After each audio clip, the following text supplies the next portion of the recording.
The wind howled like a wounded animal across the Kansas prairie, driving sheets of rain sideways into Clara Morrison's face. Her mare, Buttercup, stumbled again in the mud, head hanging low, sides heaving with exhaustion. They'd been riding since dawn, trying to outrun the storm that had caught them 20 miles from the nearest town. Clara pulled her oilcloth tighter around her shoulders, though it did little good. The rain had soaked through hours ago, chilling her to the bone. Her hands, numb from cold, could barely grip the reins. She squinted through the downpour, searching desperately for any sign of shelter. The prairie stretched endlessly in all directions, grass bent flat by the wind, offering no refuge.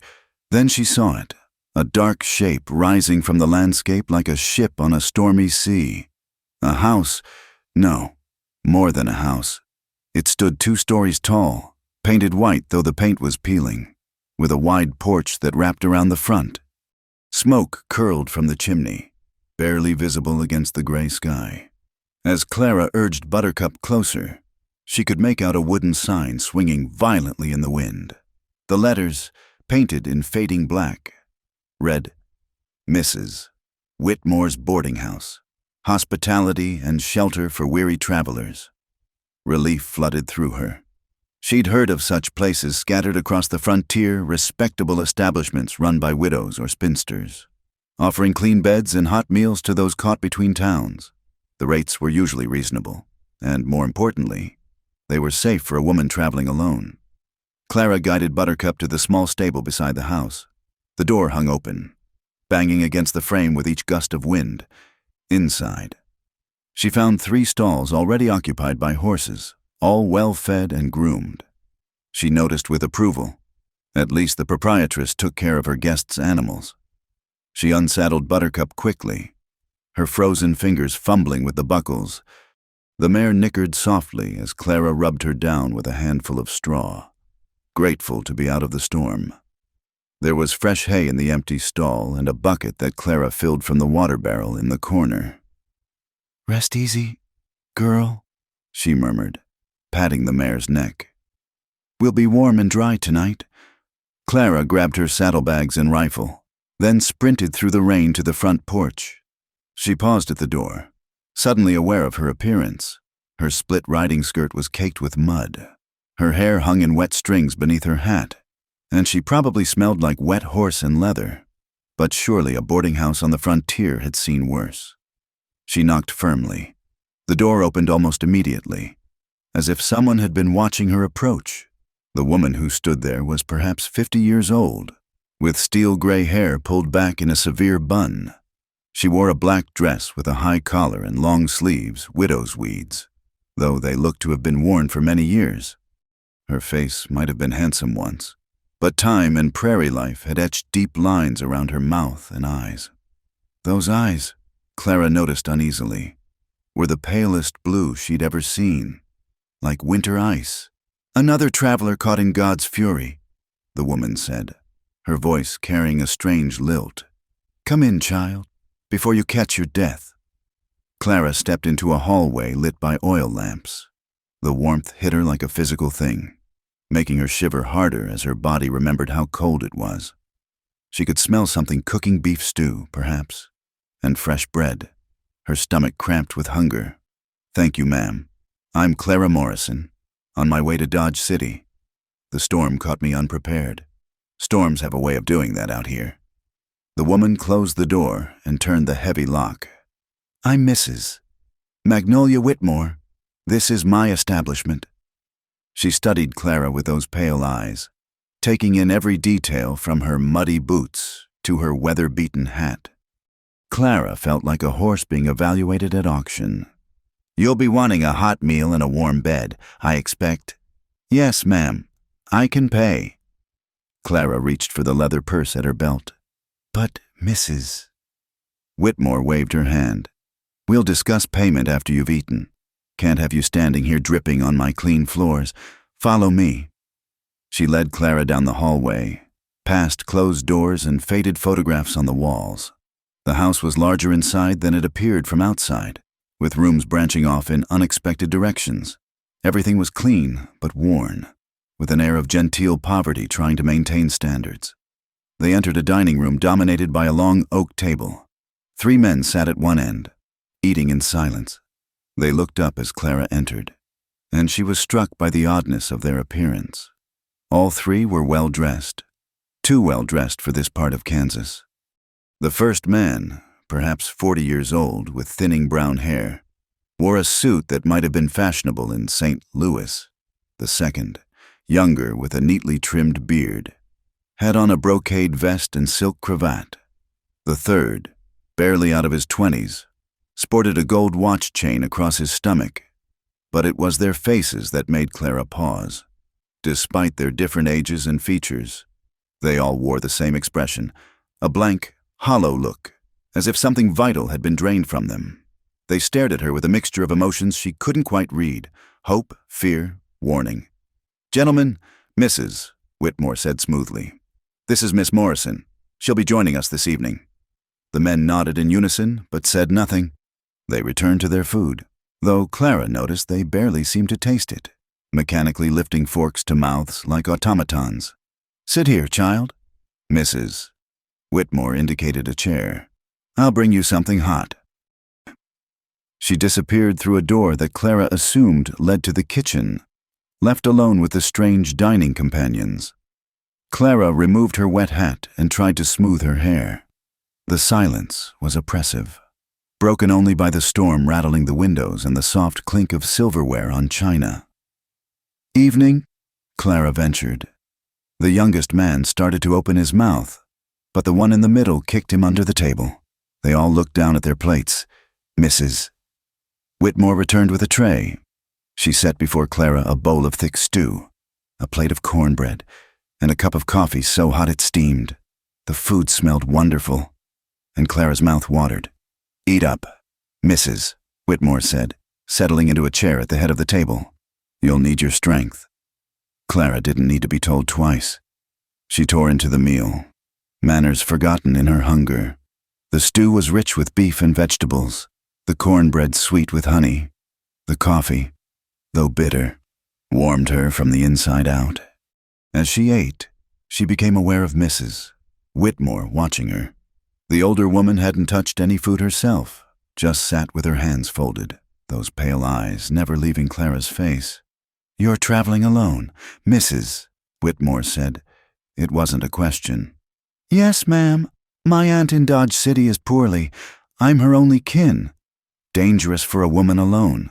All sorts of perils on the prairie." Clara touched the Colt point .45 at her hip. "I can take care of myself." "Mrs." Whitmore smiled, but it didn't reach her eyes. "I'm sure you can, child. Still, the storm is a blessing in disguise. You're safe here tonight." Something in the way she said safe made Clara's skin prickle.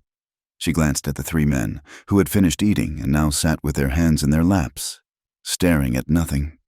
"Your other guests," Clara said carefully. "Are they traveling far?" "Oh, they're not traveling anymore. They're staying here indefinitely." "Isn't that right, gentlemen?" The 3 men nodded again in that eerie unison. "Mrs." Whitmore stood abruptly.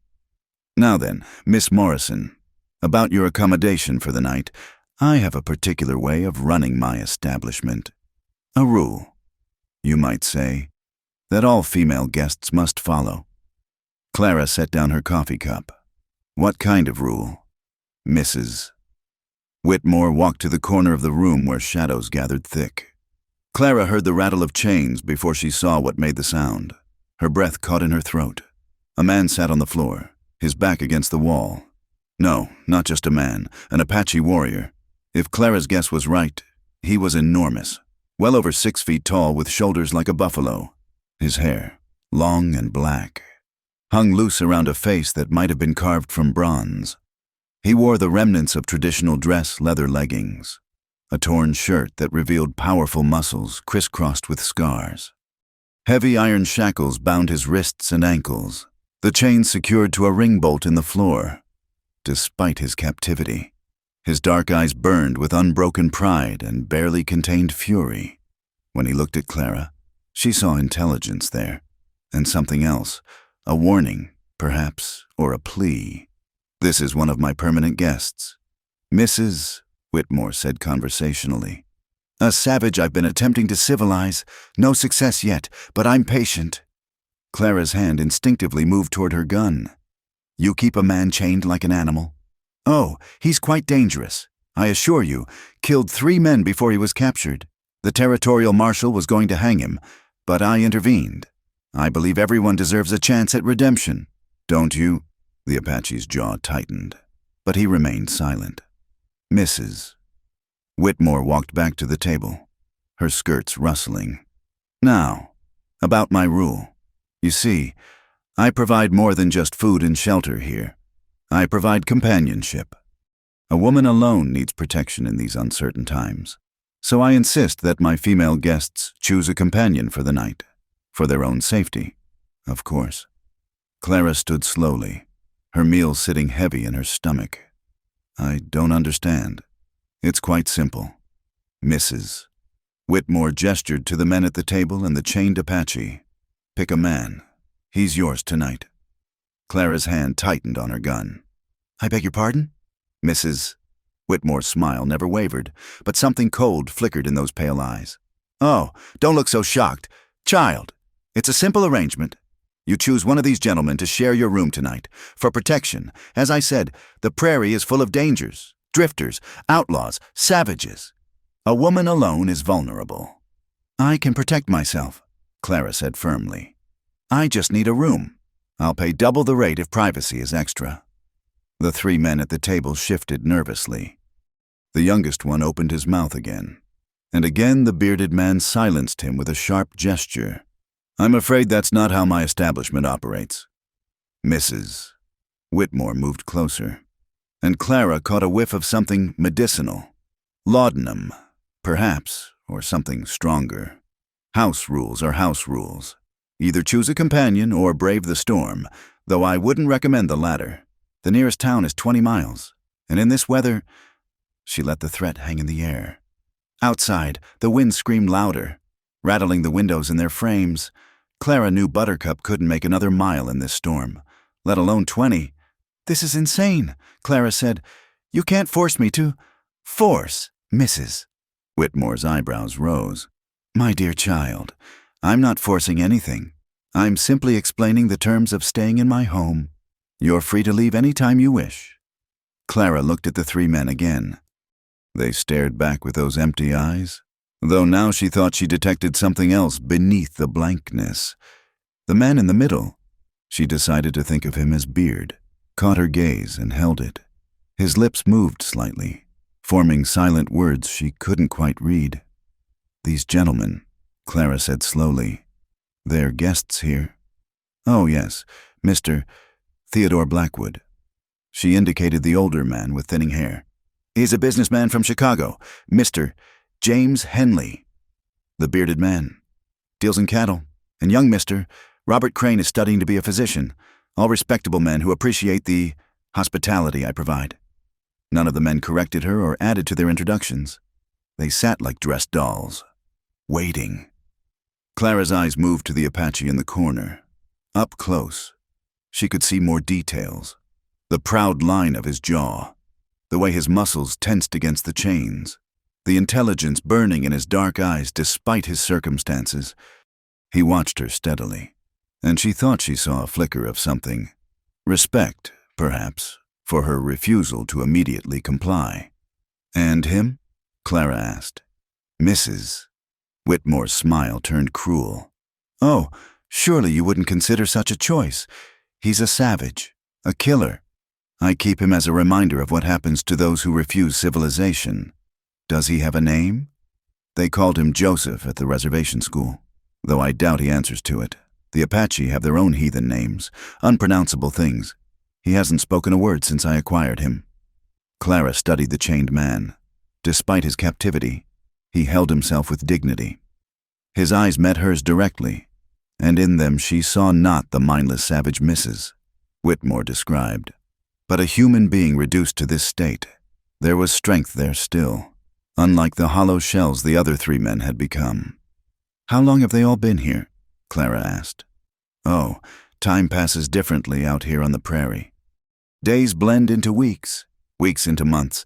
My gentlemen guests come and go as they please. Mrs. Whitmore's lie was smooth as silk. Now, you must be tired. Make your choice so we can get you settled. Clara's mind raced. Every instinct screamed that this was wrong, that she should run.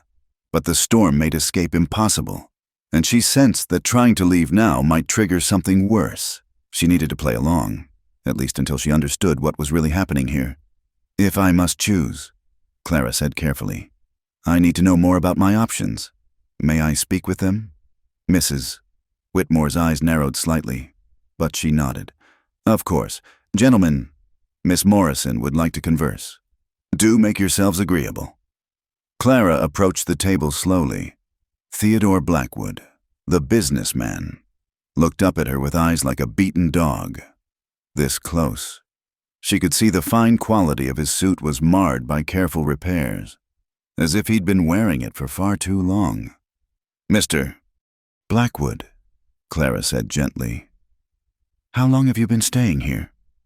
His mouth worked soundlessly for a moment before he managed. The railroad. I was going to San Francisco. His voice trailed off as if he'd forgotten what he was saying. James Henley, the cattle dealer, suddenly gripped Clara's wrist. His touch was cold, desperate. Choose carefully, he whispered urgently. Some choices are safer than others. Mrs. Whitmore cleared her throat sharply, and Henley released Clara's hand as if it burned. Young Robert Crane just stared at his plate, a muscle jumping in his jaw. I wanted to help people, he said to no one in particular. I was going to be a doctor, help people. Clara backed away from the table, deeply unsettled. These men weren't guests. They were prisoners of some kind. Though she couldn't see any chains, something had broken them, drained them of will and spirit. She turned to the Apache. Mrs. Whitmore made a disapproving sound but didn't stop her as Clara approached. The warrior watched her come, his body tensing. This close, Clara could see old scars and fresh bruises. The chains had rubbed raw places on his wrists, but his eyes remained fierce, alive in a way the other men's weren't. I'm sorry, Clara said softly. No one should be kept like this. Something shifted in his expression. Surprise, perhaps. His lips parted slightly, and for a moment she thought he might speak. Then his gaze flicked to Mrs. Whitmore, and he pressed his lips together. Touching, but pointless. Mrs. Whitmore said, he's beyond redemption. I'm afraid, now, Miss Morrison, I really must insist. The hour grows late. Clara turned to face her. What happens if I choose? Why? You'll be escorted to a comfortable room where you can rest safely until morning. Your companion will ensure no harm comes to you during the night. In the morning, after breakfast, you'll be free to continue your journey. And if I refuse, Mrs. Whitmore's smile vanished entirely. Then you'll leave immediately, in the storm.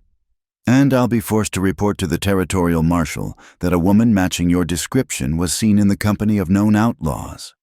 Such reports can make travel difficult, especially for a woman alone. The threat was clear. Clara felt the walls closing in. She looked around the room, at the broken men at the table, at the chained Apache, at the windows black with storm. Somewhere in this house were answers, but she wouldn't find them standing here. I need a moment to think, Clara said. Of course, but not too long. My patience has limits.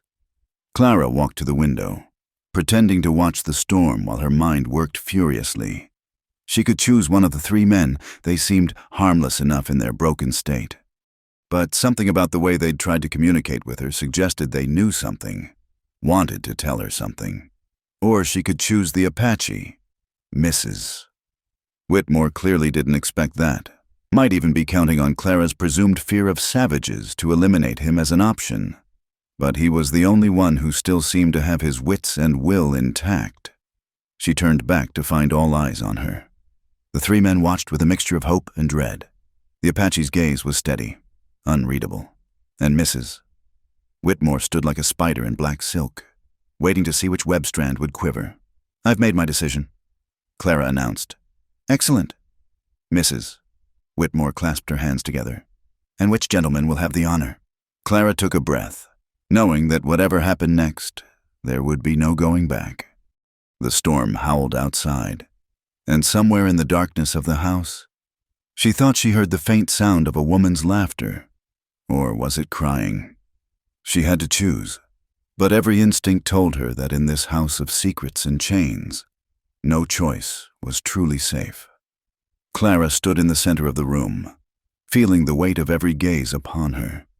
The three men at the table leaned forward almost imperceptibly, their hollow eyes flickering with something that might have been hope or desperation. It was hard to tell which. Theodore Blackwood, the Chicago businessman, had begun to tremble slightly. His hands, Clara noticed, bore old scars across the knuckles, defensive wounds, perhaps. James Henley kept touching his beard nervously, his fingers worrying at the whiskers as if seeking comfort in the familiar gesture. Young Robert Crane had gone completely still, like a rabbit sensing a hawk overhead. But it was their eyes that told the real story. Behind the emptiness, Clara could see flickers of the men they had once been. Theodore's eyes held the shrewdness of a successful merchant, now buried under layers of fear. James had the steady gaze of a man used to reading weather and cattle, though that confidence had been systematically destroyed.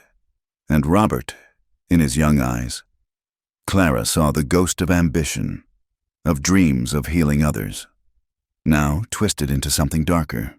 They wanted her to choose them. No, they needed her to choose them. But why? What salvation did they think she could offer?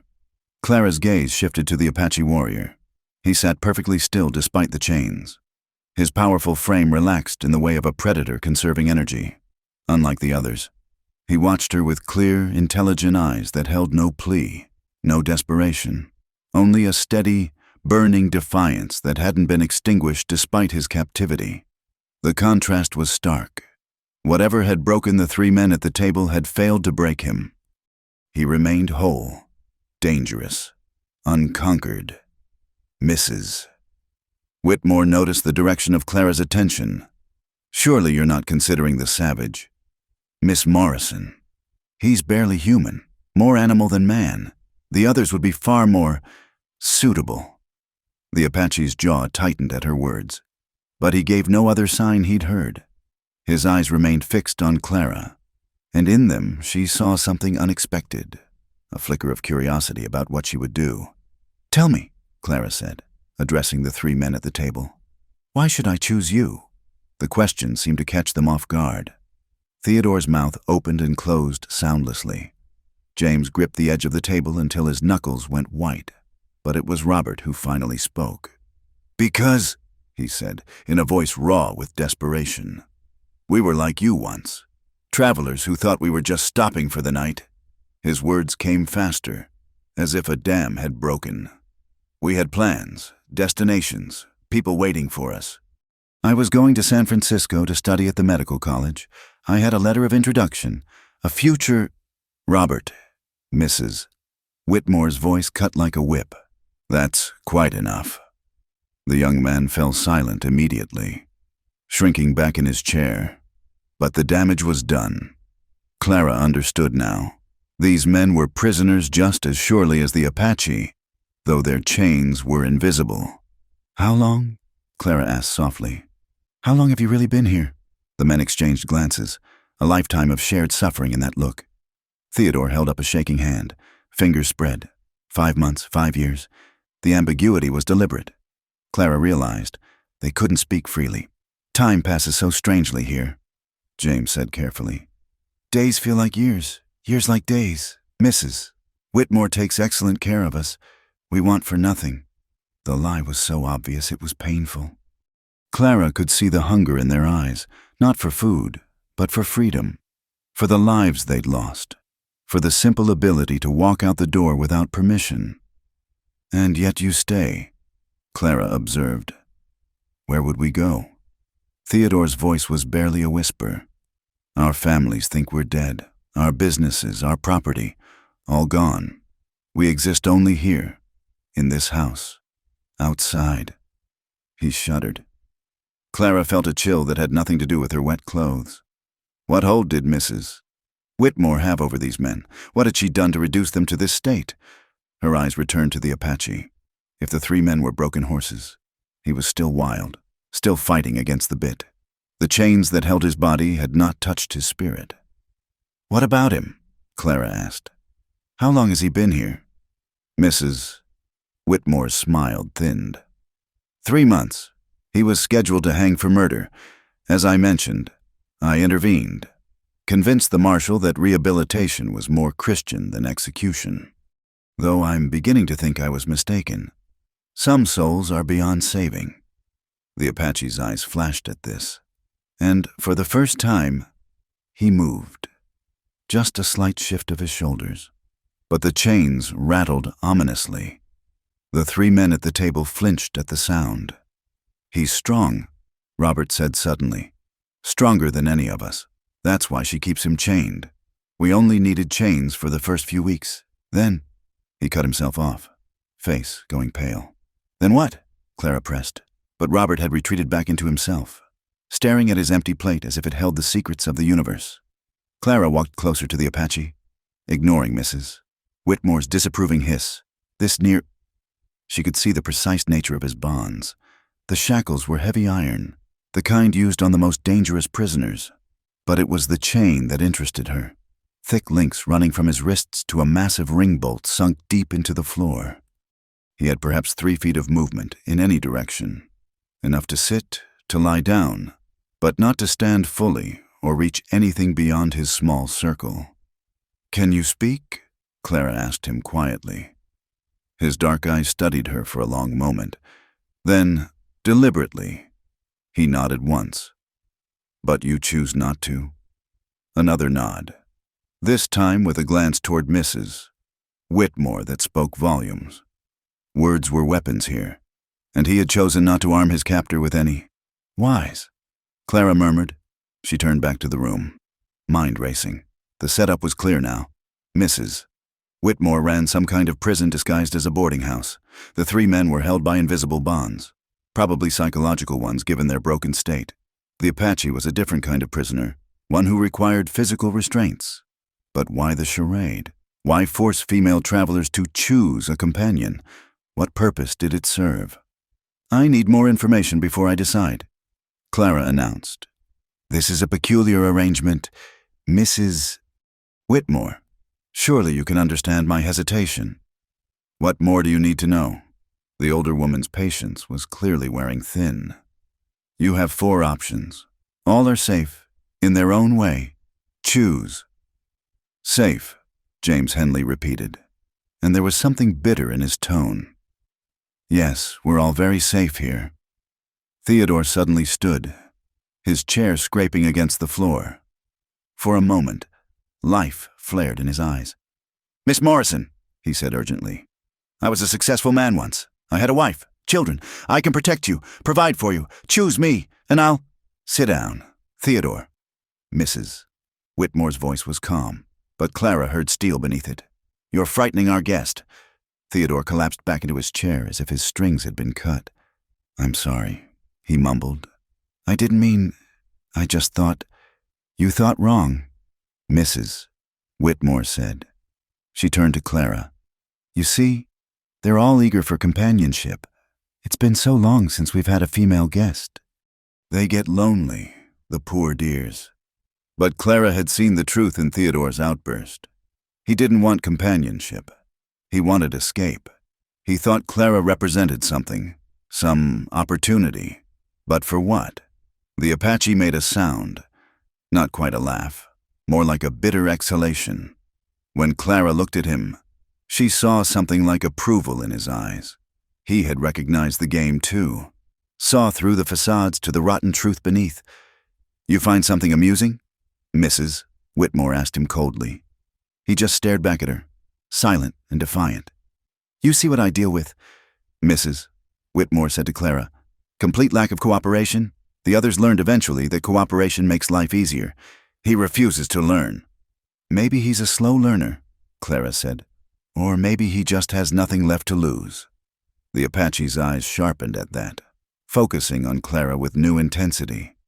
She had the unsettling feeling he was reassessing her, seeing her not as just another victim, but as something else. What? She wasn't sure. Everyone has something to lose. Miss Morrison. Mrs. Whitmore said softly. Everyone. The threat in her voice was unmistakable. Clara's hand drifted to her gun again, a gesture that didn't go unnoticed. Oh, you won't be needing that.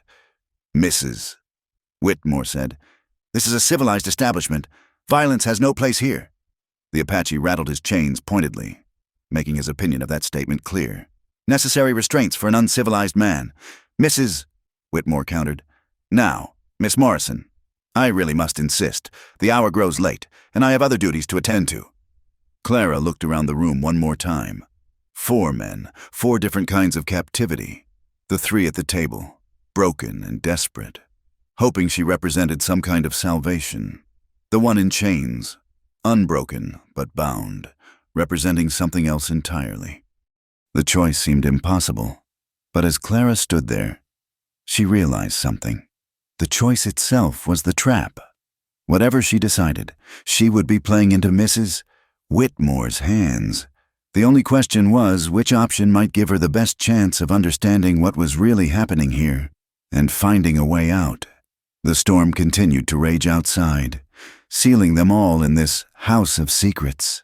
And somewhere in the darkness, Clara was certain, lay the answers she needed. She just had to survive long enough to find them. Your decision, Miss Morrison? Mrs. Whitmore's voice was sharp now, patience exhausted. Clara squared her shoulders. Whatever happened next, she would face it with eyes open. The 3 broken men waited with desperate hope. The Apache watched with guarded interest, and Mrs. Whitmore stood ready to spring whatever trap came next. It was time to choose. Clara made her choice. Mr. Henley, she said, nodding toward the bearded cattle dealer. I choose Mr. Henley. Something flickered across James Henley's face, relief mixed with fear. The other 2 men slumped in their chairs, disappointment etched in every line of their bodies. The Apache's expression remained unreadable, though Clara thought she caught a glimmer of something in his dark eyes. Understanding, perhaps. An excellent choice, Mrs. Whitmore said, though her tone suggested she'd expected something different. James is quite the gentleman. He'll take good care of you tonight. Henley stood slowly, as if his bones ached. Miss Morrison, he said with a formal bow that seemed to cost him great effort. James will show you to your room. Mrs. Whitmore continued. I'll have hot water sent up for washing. Breakfast is at 7 sharp. Don't be late. She turned to go, then paused. Oh, and Miss Morrison, the house can be confusing at night. So many hallways, so many locked doors. Best to stay in your room until morning, for your own safety. Of course. The warning was clear. Clara nodded her understanding. As Mrs. Whitmore swept from the room, her black skirts rustling like crow's wings, the atmosphere changed subtly. Theodore buried his face in his hands. Robert began to rock slightly in his chair, humming tunelessly under his breath. And the Apache watched Clara with those burning eyes, as if trying to communicate something vital without words. This way, Miss Morrison, Henley said, his voice carefully neutral. Clara followed him from the dining room, but not before catching one last glimpse of the chained warrior. He lifted his shackled hands slightly, not in farewell, but in what looked almost like a salute, one warrior acknowledging another. The hallway was dimmer than before. The oil lamps turned low. Henley led her up a narrow staircase that creaked under their weight. The second floor was a maze of corridors branching off in all directions. Closed doors lined the walls, each with a small brass number. Your room, Henley said, stopping at door number 7. He produced a key from his vest pocket and unlocked it. The room was small but clean, dominated by a brass bed with a faded quilt. A washstand stood in one corner, a small wardrobe in another. Heavy curtains covered the single window. It might have been cozy if not for the circumstances. Henley closed the door behind them and immediately put his finger to his lips.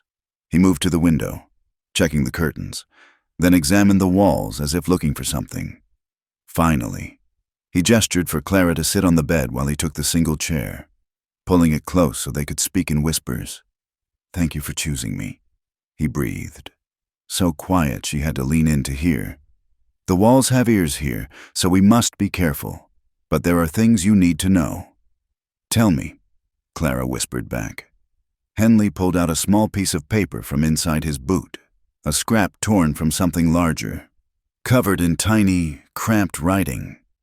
His hands shook as he smoothed it out. "This is a map," he said. "Of sorts. The house is bigger than it seems. There are hidden passages, locked rooms, places she doesn't think we know about. Theodore found this in the study months ago." Clara studied the crude drawing. It showed the house's layout, but with additions. Dotted lines indicating secret corridors, X marks on certain rooms. And at the bottom, hastily scrawled words, "Garden, north corner. Look for the stones." "What's in the garden?" Clara asked. Henley's face went pale. "The others, the women who came before you, the ones who didn't survive their choices." Clara's blood ran cold. "How many?" "We've counted at least 15 markers, maybe more. Some are old, weathered. This has been going on for years. And you've all just stayed?" Knowing this, shame crossed Henley's features. "You don't understand what she does to us, what she's capable of. At first, we tried to fight, to escape, but she has ways. Medicines that cloud the mind, make you forget who you are. And threats, always threats. Our families, our reputations. She has letters we've written, things that could destroy us even if we got away." "What kind of letters?" "Confessions, things we did under the influence of her drugs, or things we didn't do but can't remember clearly enough to deny. She's careful, methodical. By the time you realize the trap, it's already closed." Clara felt the weight of her gun at her hip. "Why not simply shoot her?" "We've thought of it. God knows we've thought of it. But she's never alone with us, never vulnerable. And she has help farm hands who come and go, men who do her bidding without question. Kill her, and they'd kill us. Or worse, turn us over to the law with all that fabricated evidence." "What about the Apache?" Henley glanced nervously at the door. "He's different. She can't break him the way she broke us. That's why the chains. He killed 3 of her men when they tried to take him, nearly escaped twice since. She keeps him as, I don't know, a challenge, a trophy, proof that she can contain even the strongest will. But he has no family to threaten, no reputation to destroy. No, just his life. And something else. Pride. Maybe. He won't give her the satisfaction of breaking. It drives her mad." A bitter smile crossed Henley's lips. "We take comfort in that, small as it is." Clara studied the map again. "These passages, where do they lead?" "Different places, some to the outside, but those are always locked. Others connect rooms. Let her move around unseen, listening, watching. That's how she knows everything, controls everything." "And this key mark here?" Henley leaned closer. "Her private study, 2nd floor, east wing. That's where she keeps the evidence, the drugs, everything. And the keys, all the keys to this place, including the key to his chains, the Apache. We've seen her take it from there when she goes to torment him." Clara's mind raced. "You're telling me this for a reason." "You're different," Henley said urgently. "The others who came before, society ladies, frontier wives, saloon girls, they were unprepared for someone like Magnolia. But you have steel in you. We saw it downstairs. The way you questioned her, challenged her. You might be the one who could what? End this, free us all, or die trying." He gripped her hands suddenly, desperately. "I know it's not fair to put this on you, but we're drowning men, Miss Morrison. We'll grasp at any rope. Tell me about the others, Theodore and Robert." "Theodore was the first of us 3. Been here over 2 years. He barely remembers his life before. Sometimes he talks about his children, but it's like describing a dream. Robert came 8 months ago. Still fights it sometimes, but he's fading. Soon he'll be like Theodore, like I'm becoming. And before you three, others, men who eventually gave up. She has a way of disposing of those who become too troublesome or too broken to be useful. Makes it look like they left voluntarily. No one questions a drifter moving on. Clara stood and paced the small room, thinking. The Apache, what's his real name? We don't know. She told you true. He hasn't spoken since he arrived, but we've heard her farmhands call him something in Spanish. Gigante, giant, fitting enough. Could he be an ally? Henley considered. Maybe, if you could reach him, free him. But that's the problem. The keys are in her study, and she guards them like a dragon guards gold, and even if you got them, he might not trust you. White women haven't given him much reason to. I'll need more than trust. I'll need weapons, a plan, help from all of you. We'll do what we can, but understand, we're weak. Whatever fight we had has been beaten out of us. We can provide information, distraction maybe, but in a real confrontation, he shrugged helplessly. A knock at the door made them both freeze. Hot water, came a muffled voice. Henley quickly pocketed the map and stood, smoothing his vest. Come in, he called. A young woman entered carrying a pitcher and basin. She kept her eyes downcast, set the items on the washstand, and left without a word. Clara noticed the bruises on her wrists, the haunted look. Another prisoner, perhaps of a different sort. When they were alone again, Henley moved toward the door. I should go. She'll expect me to return to my room soon. But remember, tomorrow at breakfast, act normal. Don't let her see that you know. And whatever you do, don't eat or drink anything she gives you specially. Only what everyone else is having. Wait, Clara said. One more thing. Why did you want me to choose you specifically? A sad smile crossed his face. Because I still have enough of myself left to help. And because I knew I wouldn't hurt you. Some choices in this house are worse than others. Miss Morrison, some lead to rooms you don't leave. He opened the door, then paused. The storm should break by dawn. If you can survive until then, if you can find a way, please, don't forget us. Then he was gone, leaving Clara alone with the weight of terrible knowledge and an impossible task. Outside, the wind howled like a living thing, trapping them all in this house of horrors. She sat on the bed, mind churning. 15 women dead, 3 men held captive by invisible chains, 1 Apache warrior bound in iron, and at the center of it all, a widow in black who had turned hospitality into a weapon. Clara checked her gun, counting bullets. 6 shots. It wouldn't be enough. Not nearly enough. She needed more than firepower. She needed cunning, allies, and luck. Most of all, she needed those keys. Clara waited until the house settled into silence. The storm still raged, but the sounds of footsteps and creaking boards had faded. She'd used the time to study Henley's map, memorizing every detail before hiding it in her boot. The layout was more complex than she'd imagined. The house was honeycombed with passages, some marked blocked or dangerous. She eased her door open, grateful that Henley had left it unlocked. The hallway stretched in both directions, lit by a single lamp at the far end. According to the map, Mrs. Whitmore's study lay in the east wing, past 2 turns and up a narrow service stair. Clara moved barefoot, her boots tied together and slung over her shoulder. Every board seemed to creak under her weight. Every shadow might hide a watcher.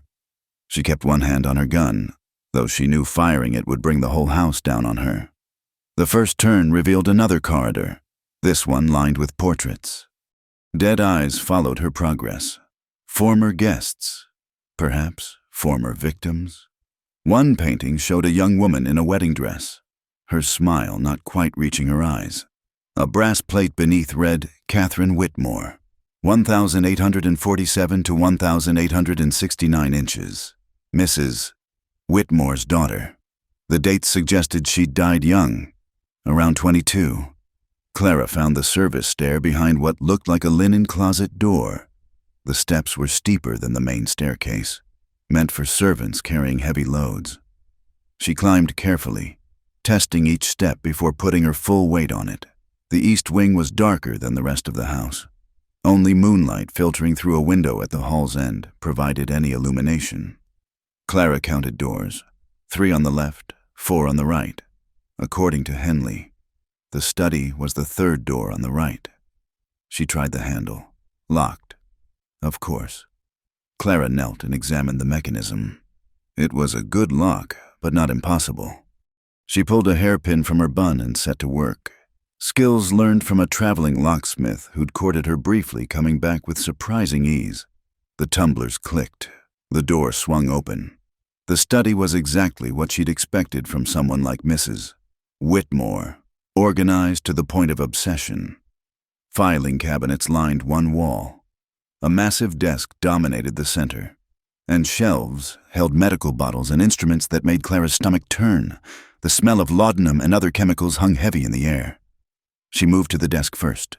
The drawers were locked, but the same hairpin made quick work of them. Inside, she found ledgers, correspondence, and her heart sank.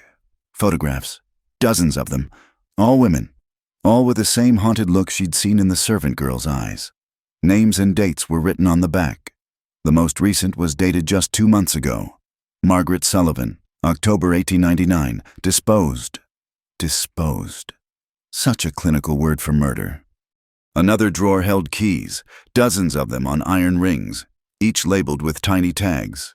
Room keys, cellar keys, stable keys, but not the one she needed. She searched frantically, aware that time was slipping away. Then she saw it, a smaller cabinet behind the desk, almost hidden by a curtain. Inside, on a hook by itself, hung a large iron key with distinctive teeth. The tag read simply, Apache. Clara pocketed it, then noticed something else, a leather journal, well worn from use. She opened it to a random page and immediately wished she hadn't.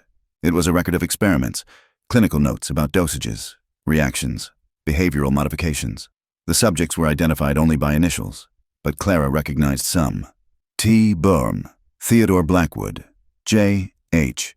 James Henley. The entries detailed a systematic campaign of psychological destruction using drugs, isolation, threats, and worse. One entry caught her eye. Subject A, Apache, continues to resist all chemical interventions. Increased dosage results in violent reactions but no compliance. Physical restraint remains necessary. Note, natural immunity or sheer force of will. Further study required? Clara heard footsteps in the corridor. She quickly closed the journal, shut the drawers, and moved to the window. The drop was too far, and bars prevented escape anyway. The footsteps came closer. She pressed herself behind the door just as it opened. Mrs. Whitmore entered, lamp in hand, heading straight for the desk. Clara held her breath, gun drawn but knowing she couldn't use it. Not yet, not until she'd freed the others. Mrs. Whitmore set down the lamp and opened the journal Clara had just been reading. She made a few notes, then moved to the medicine cabinet. As she selected bottles, she spoke aloud, as if to herself. Increasing resistance in subject RC, double the evening dose. Subject TB, showing signs of complete dissolution, may need to be disposed of soon. Shame. He was useful for maintaining the illusion. Clara's finger tightened on the trigger. This woman spoke of human lives like livestock, casualties in some twisted experiment, but shooting her now would doom them all. The farmhands Henley mentioned, the locked doors, the Apache still in chains. Too many variables. Mrs. Whitmore finished her selections and turned to leave. At the door, she paused and sniffed the air. Wet leather, she murmured. How curious. Clara's heart hammered. Her rain-soaked gun belt, the smell must linger. Mrs. Whitmore stood perfectly still for a long moment, then shrugged and left, pulling the door shut behind her. Clara waited, counting to 100 before emerging from her hiding spot. She needed to move fast now. If Mrs. Whitmore suspected something. She crept back through the house, taking a different route to avoid the main corridors. The map showed a passage that led almost directly to the garden. She found the concealed door behind a bookshelf and slipped through. The passage was narrow, dusty, filled with cobwebs. Clara had to duck to avoid the low ceiling. It ended at another door, this one opening onto a covered porch overlooking the garden. The rain had lessened to a drizzle, but the wind still howled. Clara pulled on her boots and stepped outside. The garden stretched before her, wild and overgrown. In the fitful moonlight, she could see them, stone markers scattered among the weeds. Some were proper headstones, others just rocks with initials carved crude and hasty. She moved among them, reading what she could. E.P. 1891, M.L. 1894, Unknown 1897. Each stone represented a woman who'd made a choice in that dining room, who'd discovered too late what kind of house she'd entered. In the north corner, as Henley had said, the stones were older, weathered nearly smooth. Clara knelt beside one that looked different from the others. Larger, more carefully carved. The inscription was barely legible.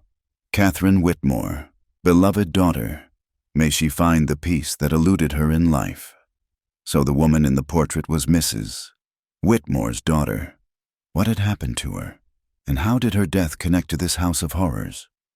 Clara heard a sound and spun, hand on her gun. A figure stood at the garden's edge, barely visible in the darkness. For a heart-stopping moment, she thought it was Mrs. Whitmore. Then the figure stepped into the moonlight. It was the serving girl from earlier, wrapped in a thin shawl. She looked terrified, but determined. "Miss," she whispered, "you shouldn't be here. She'll know. She always knows." "Who are you?" Clara asked. "Anna Dawson. I work in the kitchen. Been here 2 years. Ever since my parents died. Got nowhere else to go." "Anna, what happened to Catherine Whitmore?" The girl glanced around nervously. "Killed herself, they say. Couldn't bear what her mother had become. Or maybe..." She leaned closer. "Maybe she tried to stop her. Either way, she's dead, and Mrs. Whitmore got worse after, like losing her daughter broke whatever good was left in her." "These graves. You knew some of these women?" Anna nodded, tears streaming down her face. "Helped bury some of them. She makes us do it at night. Says they died of fever or accident, but we know better. They died of knowing too much, of fighting back, of trying to escape." "Help me," Clara said urgently. "Help me stop this. I can't. She'd kill me too. Or worse, give me to one of them as a reward. That's what happens to servant girls who displease her. Then just tell me, is there another way to reach the Apache?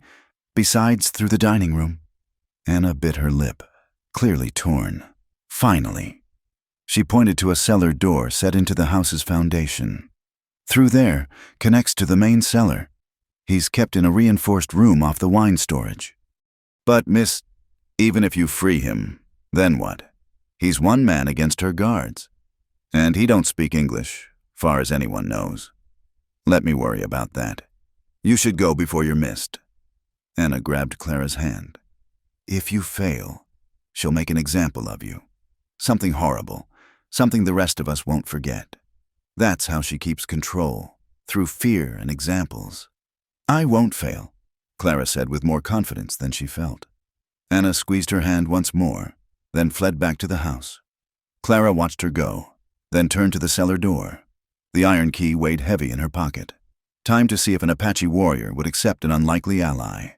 The door creaked open, revealing stone steps descending into darkness. Clara took a deep breath and started down, leaving the garden of dead women behind. Ahead lay either salvation or another stone marker in that terrible collection. But she'd made her choice the moment she'd picked that lock. Now there was no turning back. The cellar was darker than Clara had anticipated. She felt along the damp stone walls, moving by touch and instinct. The air smelled of earth and wine, with something else underneath, the musty scent of fear and captivity. She found matches in her pocket and struck one. The brief flare revealed a narrow corridor lined with wine racks, most empty or holding dusty bottles. At the far end, she could see a heavier door reinforced with iron bands. The match died. Clara lit another and moved forward, Trying to memorize the path, behind the wine racks, she noticed scratch marks on the walls, desperate messages from those who'd been kept here. God help us. Mother, forgive me. Day 27. Each one a testament to suffering. The reinforced door had a small barred window.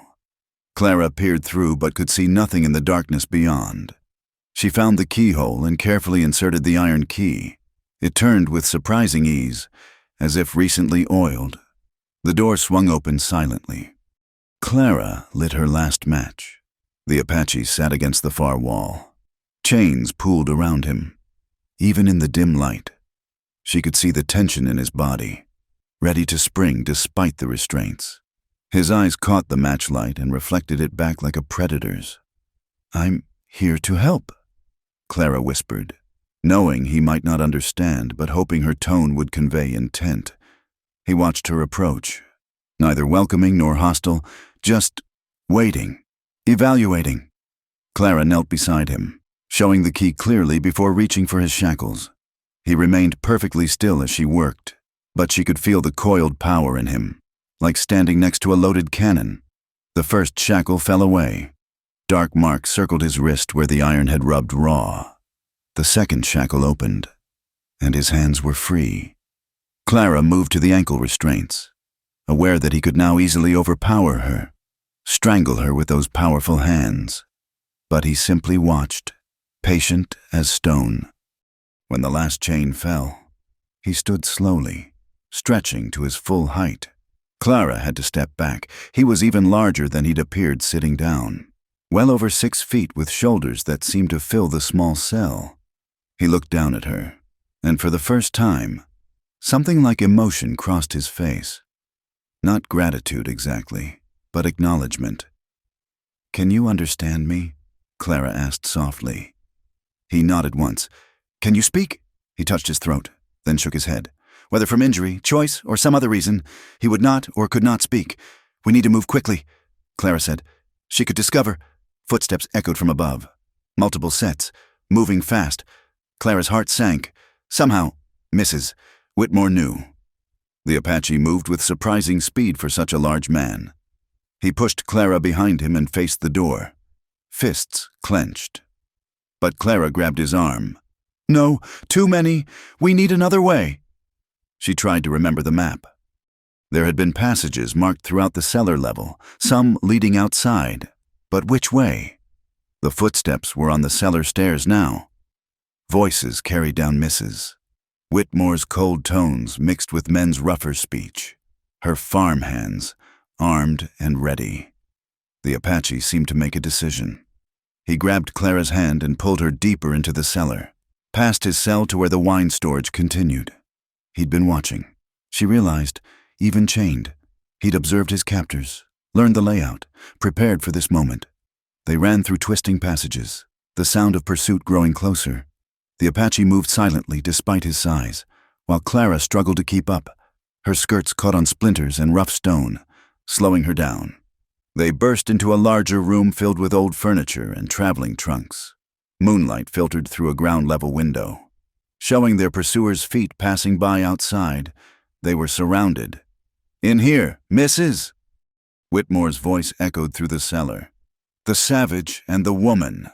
Bring them to me alive if possible, but don't hesitate to shoot if necessary. Clara drew her gun, checking the chambers. 6 shots against how many men? The Apache noticed the weapon and held out his hand. She hesitated, then passed it to him. He examined it with expert fingers, nodded approval, and handed it back. Fighter to fighter, acknowledging her right to defend herself. The door burst open. 2 men entered, rifles raised. The Apache moved like lightning, closing the distance before they could react. He grabbed the first man's rifle, twisting it from his grasp and swinging it like a club. The man went down hard. The second man tried to aim, but Clara fired, catching him in the shoulder. He dropped his weapon and fled. More men poured in. The Apache fought with brutal efficiency, using the captured rifle and his own strength. Clara fired twice more, trying to disable rather than kill. But there were too many. Enough, Mrs. Whitmore appeared in the doorway, and Clara's blood ran cold. The widow held a small glass syringe filled with clear liquid. One more move, and I inject her with enough laudanum to stop her heart. Everyone froze. The Apache stood with a rifle trained on Mrs. Whitmore. But Clara could see the calculation in his eyes.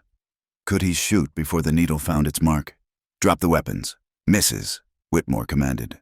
"Both of you." Clara let her gun fall. After a long moment, the Apache did the same with the rifle. "Good, Mrs." Whitmore smiled, that cold smile. "Did you really think I wouldn't notice? Miss Morrison, the smell of wet leather in my study, the disturbed dust in the passages, the missing key. I've survived in this house for 20 years by noticing everything." She moved closer, the needle never wavering. "You know what fascinates me? You could have chosen comfortable captivity, a soft bed, good food, the illusion of safety. Instead, you chose the hard path. Why? Because some prices are too high to pay," Clara said, spoken like someone who's never been truly desperate. "Mrs." Whitmore's eyes glittered. "You've never lost everything that mattered, never watched your world burn and had to rebuild from ashes." "Your daughter," Clara guessed. The widow's face contorted. "Don't speak of her. You know nothing of loss, of what a mother endures when her child is taken. So you take other people's daughters instead? I give purpose to the purposeless, direction to the lost. Every person in this house serves a function, plays a role in something greater than themselves. You mean your twisted experiments, your power games, Mrs." Whitmore's smile returned. "My research, human behavior fascinates me. Miss Morrison, what breaks one person makes another stronger. What destroys the mind, what preserves it, what transforms it. This house is my laboratory, and every guest contributes to the greater understanding." "You're insane." "Am I? I've created perfect order from chaos, perfect control from randomness. Even him," she gestured at the Apache, "serves a purpose. He shows me the limits of human resistance, the boundaries of will. 3 months and he hasn't broken. Remarkable, really." The Apache's jaw tightened, but he remained still. "And now you've ruined everything, Mrs." Whitmore continued. "Disrupted the careful balance, but perhaps that too serves a purpose. Perhaps you're meant to be my greatest experiment yet." She raised the syringe higher. "Shall we begin?" Clara tensed, ready to dive aside, but suddenly the Apache spoke. "Ayanna," he said, his voice rough from disuse but clear.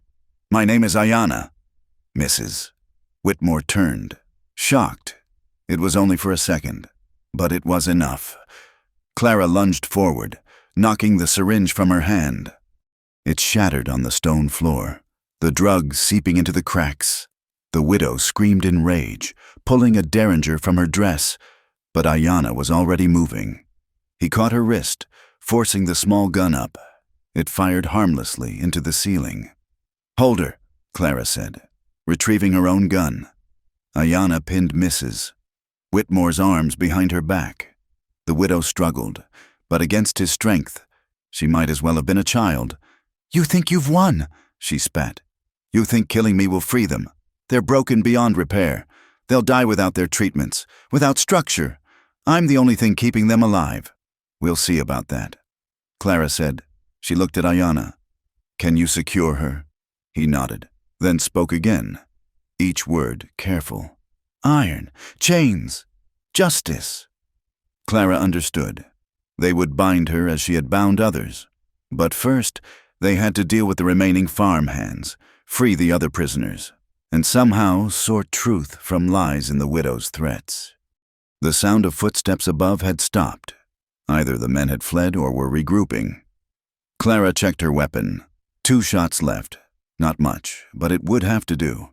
"The keys," she told Mrs. Whitmore. "All of them. Where?" The widow laughed bitterly. "Why would I tell you?" Ayanna tightened his grip slightly. "Mrs." Whitmore gasped. "Study," she said quickly. "Hidden panel behind the medical cabinet. But it won't matter. You can't undo what I've done. You can't save what I've already destroyed." Clara met Ayanna's eyes. Without words, they understood each other. Whatever happened next, they would face it together. The woman who'd entered this house seeking shelter and the warrior who'd refused to break had become unlikely allies against a common evil. "Watch her," Clara said. "I'll get the others." She headed for the stairs, ready to free Theodore, James, and Robert, ready to tear down Mrs. Whitmore's careful construction of horror and give choice back to those who'd had it stolen. Behind her, she heard Ayanna speak once more, his voice carrying the weight of mountains. "No more chains." Clara emerged from the cellar to find the house in chaos. The farmhands had fled, probably deciding their wages weren't worth facing an armed woman and a freed Apache warrior. But the three men, Theodore, James, and Robert, stood in the hallway like lost children, confusion and fear warring on their faces. "What's happening?" James asked, his voice trembling. "We heard gunshots, screaming." "It's over," Clara said. "Mrs. Whitmore is captured. You're free." The words seemed to break something in Theodore. He collapsed against the wall, sobbing. "Free? We don't even know what that means anymore. She's in our heads, in our blood. The things she gave us made us need—" "We'll figure it out," Clara said firmly. "But first, we need to secure the house." Robert, the youngest, stepped forward. Some spark of his former self flickered in his eyes. "The medical supplies. If we're going to withdraw from her drugs, we'll need to do it carefully. I remember enough from my studies. God, I was going to be a doctor." "You still can be," Clara said. "James, can you check on the servants? Make sure they're safe." James nodded, seeming to gain strength from having a purpose. "Anna and the others, they'll be hiding in the kitchen quarters. They always do when trouble starts." Clara heard heavy footsteps on the cellar stairs. Ayanna emerged, carrying Mrs. Whitmore over his shoulder like a sack of grain. Her hands were bound with strips torn from her own dress, and she'd gone silent, her pale eyes calculating even in defeat. The three men shrank back at the sight of the Apache. Months of being told he was a savage, a killer, had left their mark. But Ayanna simply set Mrs. Whitmore in a chair and looked at them with something like pity. "He's not what she said." Clara told them, "His name is Ayanna. He's been a prisoner just like you." "Worse," Ayanna said, his voice still rough. "You had rooms. I had chains." Mrs. Whitmore laughed bitterly. "Look at you all. Freedom. You think you've won, but you're already dying. Theodore, when did you last go a day without the tincture? James, do you even remember your wife's name? And Robert, poor broken Robert. You shake already from need." She was right. Clara could see it now. The tremors in their hands, the sweat beading on their foreheads despite the cool night. Whatever she'd been giving them had hooks deep in their flesh. "Where are the medical records?" Clara demanded. "The real ones, not the lies you showed me." "Why would I help you?" Mrs. Whitmore asked. Ayanna moved closer, looming over her. He didn't threaten, didn't touch her, but his presence alone carried weight. Mrs. Whitmore's composure cracked slightly. "The safe," she said, "behind the portrait of Catherine in my study. The combination is her death date, March 15th, 69. Clara left them under Ayanna's watchful eye and returned to the study. The portrait of the young woman in the wedding dress seemed to watch her as she swung it aside. The safe opened with a click, revealing stacks of journals, papers, and small glass vials. She grabbed everything and returned to find the group had grown. James had brought Anna and two other serving girls, Mary, an Irish girl no more than 16, and Sarah, an older woman with prematurely gray hair. They huddled together, terrified but hopeful. "Robert," Clara said, handing him the medical journals. "Can you make sense of these?" He opened one with shaking hands, then began reading with growing horror. "Laudanum, yes, but mixed with other things. Cocaine for energy, morphine for compliance, and... God, experimental compounds. She's been testing unproven drugs on us. Can you help them withdraw safely?" "Maybe. I'll need time. Need to calculate dosages for weaning." He looked up at Theodore and James. "It won't be pleasant. And it might not work. Some of these combinations. I've never seen anything like them. We have to try. James said, I want to remember my wife's name. I want to remember my life. Mrs. Whitmore spoke up. Touching. But you're forgetting something. This house doesn't exist in isolation. I have friends, associates, people who benefit from my research. When they learn what's happened, they'll learn that a madwoman who drugged and murdered travelers was brought to justice. Clara interrupted. Unless you'd prefer we find those graves in the garden and let the families identify their daughters? The widow's face went white. You wouldn't dare. Try me. Anna stepped forward, surprising everyone. I know where she keeps the correspondence. Letters from people who sent troublesome relatives here, who paid to have them. Changed. Politicians, businessmen, even a judge or two. You little fool. Mrs. Whitmore hissed. Not anymore, Anna said, chin raised.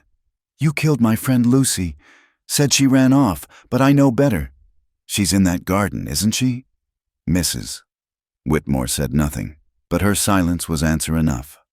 Get the letters, Clara told Anna. All of them. We'll need evidence for the authorities. As Anna left, Clara turned to address the group. Here's what we're going to do. Robert will manage the medical situation. James, you and Theodore will help secure the house. Lock all exits. Gather any weapons. Ayanna and I will take Mrs. Whitmore to the root cellar. It has a door that locks from the outside, correct? James nodded. Like a jail cell. She used to put servants there for punishment. Fitting, Clara said. She looked at Mrs. Whitmore.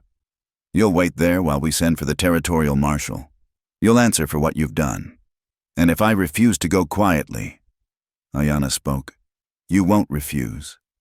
Something in his tone made it clear that resistance would be futile. Mrs. Whitmore stood, maintaining what dignity she could with bound hands. As they prepared to move her, Robert suddenly grabbed Clara's arm. Wait, there's something else in these records. Something about Catherine, her daughter. Mrs. Whitmore went rigid. Don't, but Robert continued, reading from a faded journal. Catherine discovered what her mother was doing, tried to stop her, free the prisoners. Mrs. Whitmore, you had your own daughter committed, declared her insane, had her locked away. She didn't kill herself. She died in an asylum, alone and abandoned. The room went silent. Even Ayanna looked shocked. She betrayed me. Mrs. Whitmore said, her voice breaking. My own blood, my only child. She chose strangers over her mother. She would have destroyed everything I'd built, everything I'd worked for after her father died and left us with nothing. I did what I had to do. You killed her, Clara said quietly. Maybe not with your own hands, but you killed her just the same. So, I saved her. Mrs. Whitmore screamed. She was weak, foolish, couldn't understand the greater purpose. In the asylum, at least she was safe from her own stupid conscience. Theodore spoke for the first time in minutes. That's why you do this. You're trying to create the perfect prisoners, the perfect subjects, the daughter who would never betray you. You understand nothing. Mrs. Whitmore spat, but tears ran down her face now. The first genuine emotion Clara had seen from her. Take her away, Clara said to Ayanna. I can't stand to look at her anymore. As Ayanna led the widow out, she called back. You think you've saved them, but you've doomed them. Without me, without the treatments, they'll either die or go mad. Their blood is on your hands now. When she was gone, the group stood in uncomfortable silence. The three men looked worse by the minute, sweat pouring down their faces, hands shaking violently. We need to start treatment immediately, Robert said. Small doses to prevent seizures, then gradually reducing. Clara, this could take weeks, months, even, then will take weeks. Clara said, the storm's breaking. Come dawn. I'll ride to town. Get the marshal and a real doctor. You just keep them stable until then. Anna returned with an armload of letters. There's more, she said. So much more. Records going back years, payments, threats. She kept everything. Good. Clara said. "That's her real prison, her own meticulous records. She documented every crime." James suddenly laughed, a broken sound. "We're free," he said wonderingly. "After all this time, we're actually free." "Not yet," Theodore said. "Not until we're clean of her poisons. Not until we can walk out that door without fear. But it's a start." Clara looked around at the ragged group, 3 broken men beginning to hope. Servant girls realizing their servitude was over. And somewhere in the cellar, a warrior who'd refused to break standing guard over their tormentor. "It's more than a start," she said. "It's a choice. The first real choice you've had in years. What you do with it is up to you." Outside, the storm was finally breaking. Dawn would come soon, bringing help and hope and the chance to rebuild lives torn apart by one woman's twisted grief. But first, they had to survive the night and the long road of healing that lay ahead. In the cellar, Ayanna stood watch over Mrs. Whitmore, who sat in the same chains that had bound him. He didn't speak, didn't gloat. He simply stood guard, ensuring that the woman who'd tried to break him would never break anyone again. Justice, he'd learned, came in many forms. Sometimes it wore a badge and carried a law book. Sometimes it was a woman with a gun and the courage to pick a lock. And sometimes it was as simple as chains changing hands, and the freestanding watch over those who had forgotten what freedom meant. The widow had been right about one thing. Some prisons were harder to escape than others. But with help, with hope, with the simple human kindness she'd tried to destroy, even the strongest chains could be broken. Dawn broke gray and hesitant over the Kansas prairie. Clara saddled Buttercup, who seemed eager to leave this place of darkness. The storm had passed, leaving the air clean and sharp. In her saddlebags, she carried the most damning of misses, Whitmore's documents and a hastily written statement signed by all the survivors. 3 hours to town, 3 hours back, she told the group assembled on the porch. Maybe more if the roads are washed out. Can you hold things together that long? Robert, pale but determined, nodded. I've calculated the dosages. We have enough to keep everyone stable until you return with proper help. Theodore and James flanked him, looking stronger already just from having purpose. The serving girls, Anna, Mary, and Sarah, had taken charge of the household, preparing food and organizing supplies for the difficult days ahead. "What about her?" James asked, glancing toward the cellar. "Ayanna will keep watch," Clara said. He volunteered. They'd offered to share the duty, but the Apache warrior had simply shaken his head. "My task," he'd said. "My choice." Clara understood. After months in chains, standing guard over his captor was its own form of justice. Clara mounted Buttercup and looked back at the house one last time. In daylight, it seemed smaller, less menacing, just a building, wood and stone and glass. The real horror had been the woman inside, and the power they'd all given her through fear. "Go," Anna said. "We'll be fine."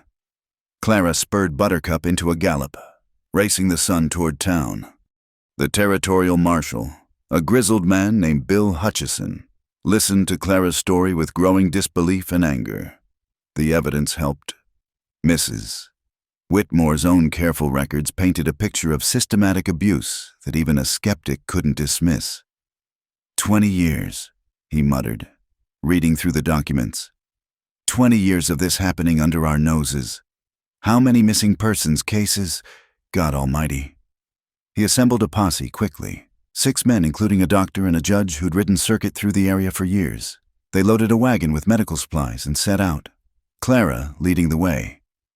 "This Mrs. Whitmore?" the judge asked as they rode. "She kept records of payments, names of people who sent victims to her?" "Everything," Clara confirmed. "Names, dates, amounts paid." She was meticulous. The judge's face was grim. "There'll be a reckoning. Mark my words. Miss, this goes deeper than one mad woman. If prominent citizens were involved, let the chips fall where they may." Marshal Hutchison said, "Justice delayed is still justice." They arrived at the house to find an unexpected scene. In the garden, Ayanna worked alone, carefully exhuming the unmarked graves. He'd laid out what remains he'd found with dignity, covering them with clean sheets from the house. Wooden markers stood ready, waiting for names to be carved. He insisted. Anna explained. Said they deserved proper burial, proper recognition. He's been at it since you left. Clara found him kneeling beside a small skeleton, carefully brushing dirt from delicate bones. A child's grave, unmarked and unmourned until now. How many? She asked softly. 17 so far. He replied. More deeper, older. Marshal Hutchison approached, stopped short when he saw the neat rows of remains. Jesus Christ, he breathed. Begging your pardon, miss, but sweet Jesus. Everyone murdered, Clara said. Everyone someone's daughter, sister, wife. She kept some records, but not all. Some we may never identify. The marshal's face hardened. Where is she? They brought Mrs. Whitmore up from the cellar in chains, the same chains that had bound Ayanna. She emerged blinking in the sunlight, her black dress wrinkled and stained, her careful dignity in tatters. But her pale eyes still held that calculating look. Marshal Hutchison, she said calmly, I demand to speak with my attorney. You'll get your lawyer, he said, in town, after we've documented everybody in that garden, every crime in your records. The doctor had immediately begun treating the 3 men, confirming Robert's assessment. Withdrawal will be difficult but manageable, he told Clara. The young man did well to stabilize them. With proper care, they should recover fully. Physically, at least. What about mentally? Clara asked. The doctor's expression was grave. Time will tell. The mind is resilient, but trauma leaves scars. They'll need support, purpose, reasons to go on. As they prepared to transport Mrs. Whitmore to town, she made one last attempt at control. You don't understand what you're destroying, she said. My research, my methods, they could have revolutionized the treatment of criminal behavior, of mental deficiency. I was so close to breakthrough. You were torturing people, Clara said flatly. Murdering them. That's not research. That's evil wearing a scholar's mask. Mrs. Whitmore's composure finally cracked completely. They were nothing. Drifters, whores, failures. I gave their meaningless lives purpose. Like your daughter's life? Clara asked quietly. Was she meaningless too? The widow went silent, all fight draining from her. It took 2 days to process the scene. Everybody was carefully exhumed, documented, and prepared for proper burial. The house was searched top to bottom, revealing more horrors. A laboratory in the attic where Mrs. Whitmore had prepared her drugs, rooms with restraints built into the walls, journals dating back to just after Catherine's death, detailing the widow's descent into madness and murder. Theodore, James, and Robert chose to stay during the investigation, bearing witness to what they'd survived. Their withdrawal was agonizing to watch, but they endured, supporting each other through the worst of it. I remember her name, James said on the second night, tears streaming down his face. Martha, my wife's name was Martha, red hair, green eyes, laughed like bells ringing. Hold on to that. Clara told him, hold on to every memory that comes back. They're yours again. The serving girls were offered positions in town, but Anna had another idea. Someone should keep the house, she said. Not like before.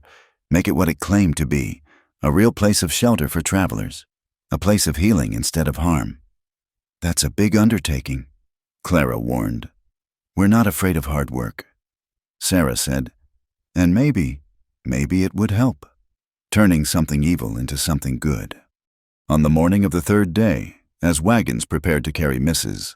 Whitmore and the evidence to town, Ayanna approached Clara. He'd traded his torn traditional clothes for simple frontier garb, but he still carried himself like a warrior.